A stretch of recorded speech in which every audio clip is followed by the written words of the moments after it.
I had a sense of what was going to happen in television, that there would be a mixture of entertainment, information, politics. It's all one. I think that the times changed. I was there. I saw what was going on, and I brought all of those to Fox News, including the ability just to talk in a conversational manner. In the old days, it used to be, I'm the anchorman, yes. I know the news, you don't, and please be quiet. What I recognized was the American people didn't want to be told what to think about the information they were receiving. So we came up with We Report, You Decide, fair and balanced. We've never told anybody what not to say. We've never not booked any liberal on the network that wants to be on. We just want a dialogue, and we believe the ideas and the issues will sort themselves out. Somebody started on me about Fox News being conservative, and I said, are you comfortable with CNN and MSNBC? And he said, absolutely. And I said, what about NBC, ABC, and CBS? He said, fine. I said, PBS, NPR, no problem. I said, New York Times, Washington Post, LA Times. He said, great. I said, so, but this little cable channel called Fox is somehow ruining your life. I said, keep in mind, the last two guys to get all of them lined up together were Hitler and Stalin. That did not work out well for people. You know, if you're going to do Air America and present all liberal views, that's fine. But those people aren't funny. They aren't funny. They're worried about the snail darters and the bark on the tree and the ozone, and then they go crazy because it's hard to sell some of those points of view. It's hard to sell that you want to have a chat with Ahmadinejad. It's hard to sell that a $12 trillion deficit's a great idea. It's hard to sell that. So they attack conservatives and say these are mean, horrible people because they don't want to spend their money. I think that's what the problem is. They're not very entertaining. If I produced Air America, I'd make it entertaining. I mean, in the end, there are simple things that the American people believe in. It's the reason John Wayne is still the top one in the top 5 movie stars of all time. He's been dead for 40 years. But you always knew about him. Don't touch my woman, don't steal my horse, and don't ever draw a gun on me. Otherwise, we're going to get along fine. Americans are simple, but not simpletons. They're very smart. They love their family. They love their flag.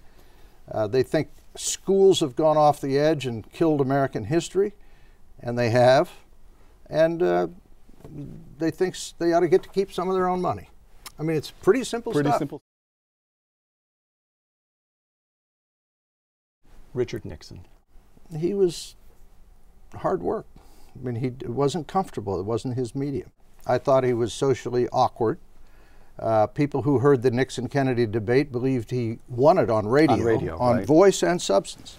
But Jack proved that life was changing, and they had to look at you and see you. And he was magnificent in those debates. So, you know, I think it wasn't his medium. The times had changed, and he hadn't. So Reagan was a natural because he did not feel uncomfortable around cameras, directors, people, noise on the set. He'd been through it all. You know, he was comfortable, and that's the most important thing. He was comfortable and likable. George W. Bush. Not a natural communicator. Did he let the medium get away from him? Could he have stayed on top of the press? No. Barack Obama.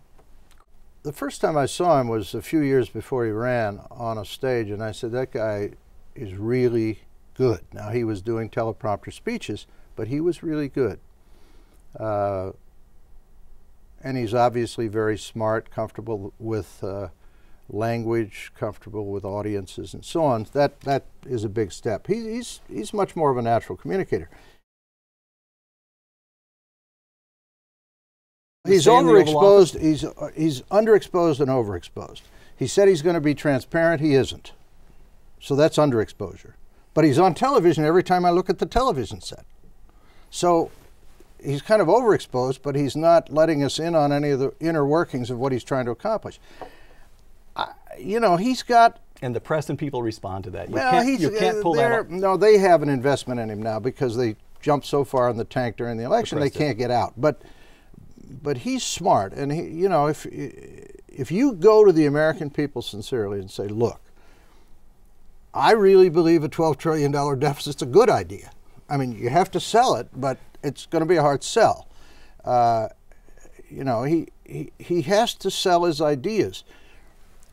Richard Neustadt, you know, in Presidential Power, right. what, 50, 60 years ago, wrote that the real power of the presidency is the power of persuasion. Right.